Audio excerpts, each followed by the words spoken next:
Hi to all of you. Last క్లాస్లో మనం kelvin scale temperature చూసాం కదా, దాంట్లోనే నెక్స్ట్ ఎంట్రోపీ కూడా చూసాం. ఎంట్రోపీ స్టార్టింగ్ ఇంట్రడక్షన్ చూసాము, ఓకేనా. నెక్స్ట్ డీప్గా చూద్దాం దాని గురించి. ఎంట్రోపీ చూడండి.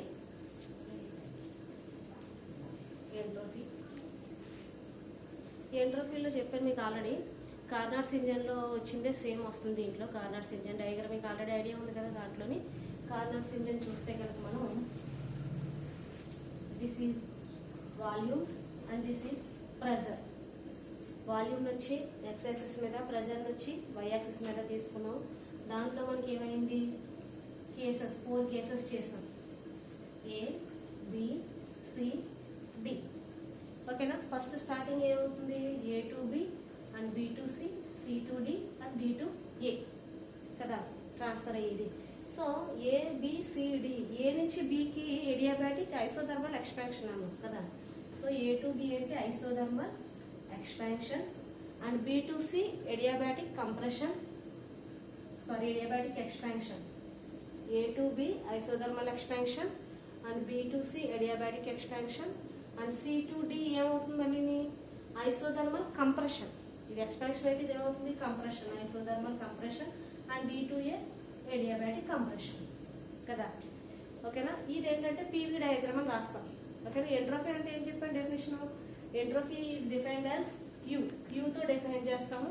ఇట్ ఈస్ ద ఏమని చెప్పా, the ratio, sorry entropy D S తో డిఫైన్ చేస్తాం. దేంతో డిఫైన్ చేస్తాం, ఎస్ ఆర్ డిఎస్. ఏం చెప్పాం, S equal to D Q by D T. Entropy S తో డిఫైన్ చేస్తాం మనం, దాన్ని ఎస్ అనుకోవచ్చు, డిఎస్ అనుకోవచ్చు. ds is equal to entropy is defined as the total amount of heat per unit temperature. Okay na. So ds by dt. Okay na.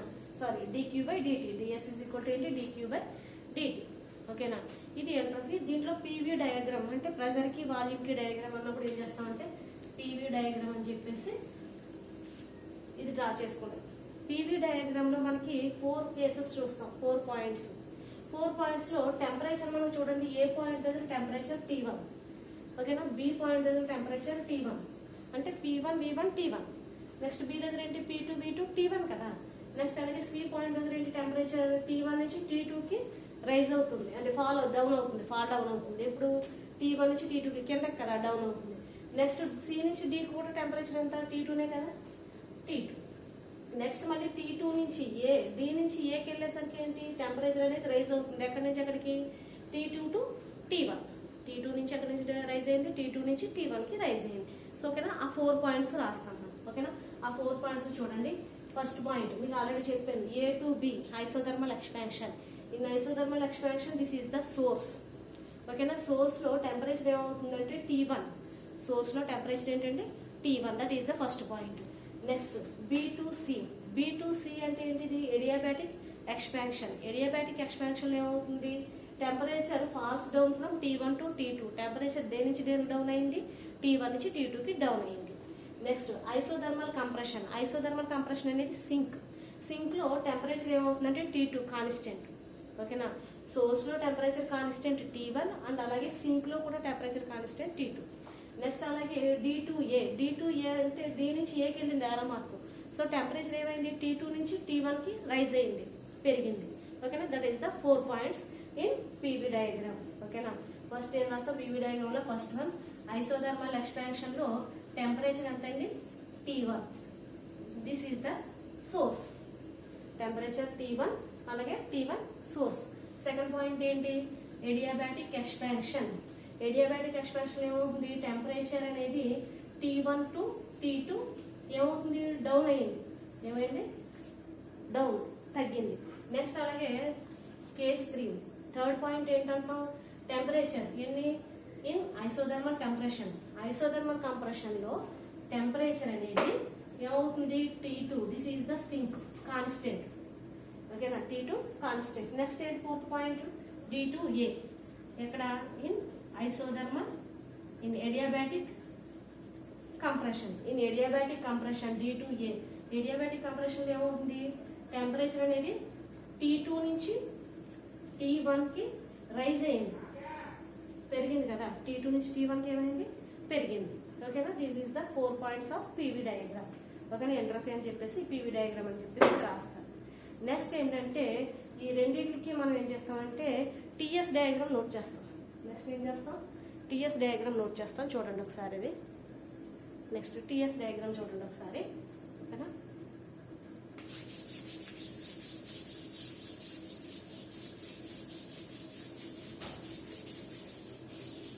నేను ఇప్పుడు PV డయాగ్రామ్లో మీకు చెప్పిన పాయింట్స్ మీరు అలా రాసుకుంటే సరిపోతుంది. ఓకేనా, next TS diagram. TS diagram, T అంటే ఏంటి మనకి టెంపరేచర్ కదా, T is the temperature and S is the entropy కదా. సో టీఎస్ టెంపరేచర్కి ఎంట్రోఫీకి చూస్తాం మనం. ఇది కూడా ఏంటంటే సేమ్, దీని మీద టెంపరేచర్ తీసుకుంటాము, దీని మీద ఎక్స్ యాక్సిస్ మీద వచ్చి వై యాక్సిస్ మీద, ఎక్స్ యాక్సిస్ మీద వచ్చి ఎస్ ఎంట్రోఫీ తీసుకుంటాం. ఓకేనా, దీని మీద ఎంట్రోఫీ తీసుకుంటాం, వై యాక్సిస్ మీద టెంపరేచర్ తీసుకుంటాం. తీసుకున్నప్పుడు ఏమవుతుందంటే మన డయాగ్రామ్ చూస్తే కనుక ఈ విధంగా డ్రా చేసుకుంటాం. A B C D. ఓకేనా, ఏబిసిడి. దీంట్లో కూడా ఏంటంటే A to B, B to C, C to D and D to A వచ్చినట్టు. ఓకేనా, సేమ్ ఇందాక చేసినట్టు ఏ టు బి ఏంటి మనకి ఐసోథర్మల్ ఎక్స్పాన్షన్ కదా.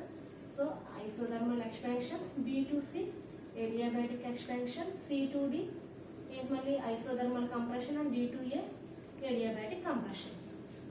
ఓకేనా, ఇప్పుడు ఏంటంటే దీని నుంచి మనం గ్రాఫ్ లోడ్ చేసుకుంటే ఏమవుతుందంటే ఇలా వస్తుంది. This is S1 S2.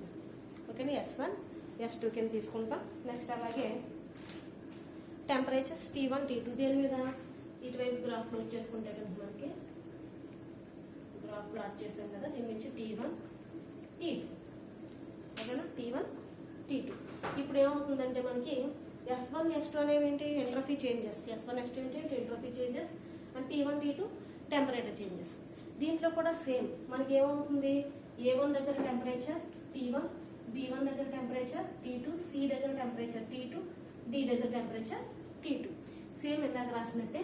First point ఏంటి, ఇన్ ఐసోథర్మల్ ఎక్స్పాన్షన్, ఐసోథర్మల్ ఎక్స్పాన్షన్లో ఏమవుతుంది టెంపరేచర్ అనేది constant, temperature is constant. So this is the source, temperature constant, T1 అనేది కాన్స్టెంట్ ఉంటే అది ఏమవుతుంది సోర్స్ కదా. నెక్స్ట్ అలాగే ఏంటంటే second point adiabatic expansion. Adiabatic ఎక్స్పాన్షన్లో ఎక్కడి నుంచి ఎక్కడికి వచ్చింది టెంపరేచర్ T1 నుంచి T2కి వచ్చింది. ఓకేనా, టెంపరేచర్ T1 నుంచి T2కి వచ్చింది.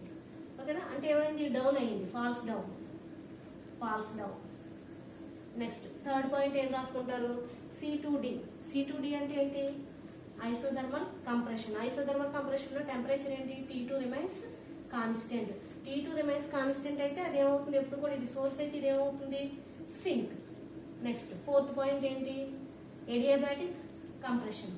ఎడియాబాటిక్ కంప్రెషన్ లో ఏమవుతుంది టెంపరేచర్ ఎక్కడి నుంచి ఎక్కడికి వెళ్ళింది T2 టు T1, T2 నుంచి T1కి వెళ్ళింది. సో T2 నుంచి T1 అంటే ఏమైంది రైజ్ అయింది, టెంపరేచర్ అనేది ఏమైంది రైజ్ అయింది, పైకి వెళ్ళింది కాబట్టి టెంపరేచర్ రైజ్ అయినట్టు. ఓకేనా, అంటే ఇప్పుడు చూడండి ఇక్కడ మనకి 4 పాయింట్స్ తీసుకుంటాం, 1 2 3 4. ఈ 4లో మనం టెంపరేచర్స్ కోసం మాత్రమే మాట్లాడాము ఇక్కడ. ఓకేనా, టోటల్ టెంపరేచర్స్ గురించి మాట్లాడినప్పుడు మాత్రం ఇక్కడ మనం ఎంట్రోఫీ ఎస్ గురించి ఏం చెప్పలేదు. ఎంట్రోఫీ అనేది చెప్పాం మీకు already, DS equal to dQ/dt కదా, అంటే total amount of heat per temperature. ఓకేనా, సో దీంట్లో చూడండి నెక్స్ట్ ఏమవుతుందంటే టోటల్ మనం అమౌంట్ ఆఫ్ హీట్ చూస్తాం Q1 ఏమవుతుందంటే ఇక్కడ మనకి Q1 total amount of heat Q1 is equal to T1 into S2 minus S1. ఓకేనా, అంటే Q1 total amount of heat ఎక్కడి నుంచి ఎక్కడికి వెళ్తుందంటే T1 టెంపరేచర్ అనేది కాన్స్టెంట్, ఎక్కడ AB. మనం ఇక్కడ ఏం చేస్తామంటే ఈ ఎస్ దగ్గర ఎఫ్ దీన్ని ఈ అనుకున్నాం అనుకోండి. ఓకేనా, అంటే ఏ నుంచి బీకి వెళ్ళేటప్పుడు టెంపరేచర్ ఎంత T1 కదా. సో T1 ఇంటూ ఎంట్రోఫీ ఏమవుతుంది S2 టు S1. ఓకేనా, అది అంటే ఇప్పుడు ఇది మనం ఎక్కడ చేస్తాం మనం టోటల్ ఏరియా ABEF. ఓకేనా, ABEF అంటే ఇప్పుడు ఏమవుతుంది area ABEF. This is the Q1 equal to వచ్చింది మనకి ఏరియా ఆఫ్ ABEF. నెక్స్ట్ ఏం చేస్తామంటే మనం నెక్స్ట్ Q2 క్యాలిక్యులేట్ చేస్తాం అనుకోండి. Q2 is equal to T2 into S1 minus S2. T2 అంటే ఎక్కడ CD దగ్గర చేస్తాం. ఇది ఏ దగ్గర చేస్తాం? AB దగ్గర చేస్తాం. Q1 ఎక్కడ క్యాలిక్యులేట్ చేస్తాం మనం? AB లైన్ దగ్గర క్యాలిక్యులేట్ చేస్తాం. Q2 ఎక్కడ క్యాలిక్యులేట్ చేస్తున్నాం మనం? CD లైన్ దగ్గర క్యాలిక్యులేట్ చేస్తాం. ఓకేనా? CD లైన్ దగ్గర క్యాలిక్యులేట్ చేసినప్పుడు ఏమవుతుంది మనకి? C2D వచ్చినప్పుడు ఏంటి? టెంపరేచర్ T2 కదా, కాబట్టి టెంపరేచర్ T2 ఏమవుతుంది? ఇది S1 నుంచి S2కి, S1 నుంచి ఎక్కడికి వెళ్ళింది? S2కి వెళ్ళింది. సో దీన్ని ఎలా డిఫైన్ చేసుకోవచ్చు మనం? Q2 ఈజ్ ఈక్వల్ టు ఈ ఏరియా మాత్రమే. ఓకేనా? ఈ ఏరియా అంటే ఏమవుతుంది? Area of CDEF. ఓకేనా? Area CDEF. This is the Q2. ఓకేనా? That is the Q2. అర్థమైంది కదా మీకు? ఇప్పుడు Q1 అనేది టోటల్ ఏరియా దేని చూసాం? ABEF చూసాం. ఇక్కడ టెంపరేచర్ T1. Q2 ఎక్కడ చూసాము? CD దగ్గర చూసాం. ఇక్కడ టెంపరేచర్ ఎంత? T2 అంటే CDEF దగ్గర చూసాం. ఓకేనా? మనకి ఇప్పుడు టోటల్ ఎంట్రోఫీ కావాలనుకోండి. టోటల్ ఎంట్రోఫీ కావాలంటే ఏం చేస్తామంటే Q2 minus Q1 Q1 minus Q2 చేస్తాం. ఓకేనా? చూడండి ఒకసారి అది కూడా.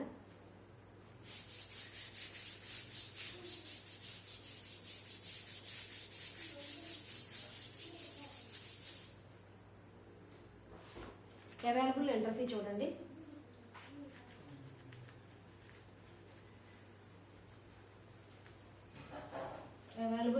అవైలబుల్ ఎంట్రోఫీ ఎలా వస్తుంది మీకు? Q1 మైనస్ Q2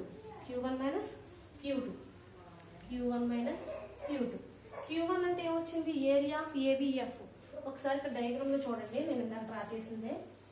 ఇక్కడ మనం ఏం చేసాం? ABCD, ఇక్కడ నుంచి EF అన్నాం కదా, ABCDEF అంటే ఇక్కడ ఏమవుతుంది? ABEF minus CDEF. అప్పుడు ఏమవుతుంది మనకి? ABCD ఏరియా వస్తుంది కదా. సో అదే చెప్తున్నాను చూడండి. Area of ABEF minus area of CDEF చేస్తే ఏమొస్తుంది అప్పుడు మనకి? Area of ABCD. అంతే కదా. టోటల్ మనకి లెంగ్త్ చూసుకున్నాం అనుకోండి, ఇక్కడ నుంచి ఇక్కడ 2 అనుకోండి. రిమైనింగ్ లెంగ్త్ కావాలంటే టోటల్ 5 అయితే ఏం చెప్పాను? 5 మైనస్ 2 చేస్తే 3 అని వస్తుంది కదా. సేమ్ అదే విధంగా చేస్తాం. ఓకేనా? ఇప్పుడు మనకి ఇక్కడ ఈటా క్యాలిక్యులేట్ చేసాం అనుకోండి. ఈటా ఈక్వల్ టు ఫార్ములా ఏంటి మనకి? Q1 minus Q2 by Q1 కదా. సేమ్ ఇదే విధంగా టెంపరేచర్ కూడా క్యాలిక్యులేట్ చేసుకుంటే ఏమవుతుంది? Eta equal to T1 minus T2 by T1 అవుతుంది. ఓకేనా? This is the relation between the entropy and temperature. దీన్ని ఎలా రాసుకోవచ్చు కావాలంటే? 1 మైనస్ Q2 బై Q1 అని రాసుకోవచ్చు. దీన్ని కావాలంటే 1 మైనస్ T2 బై T1 అని రాసుకోవచ్చు. ఓకేనా? అదండి, చూసుకోండి ఒకసారి. ఏమైనా డౌట్స్ ఉంటే కనుక వాట్సాప్ చేయండి లేదా కాల్ చేసి అడగండి, చెప్తాను నేను. ఓకేనా? దీంతో మీకు సెకండ్ యూనిట్ కంప్లీట్ అయ్యింది. ఓకేనా? ఒకసారి చూసుకోండి. మీకు దీంట్లో కార్నర్ సీజన్ ఒకటి ఐడియా ఉంటే కనుక మీకు మొత్తం ఓవరాల్గా అర్థమవుతుంది. ఓకేనా? ఏదైనా డౌట్స్ ఉంటే కనుక నాకు వాట్సాప్ చేయండి, లేదంటే నేను కాల్ చేసి అడగనే చెప్తాను. ఈ క్వశ్చన్ కూడా మీరు అసైన్మెంట్ రాసి సబ్మిట్ చేయండి అందరూ. ఓకేనా? Thank you all of you. Stay home, stay safe.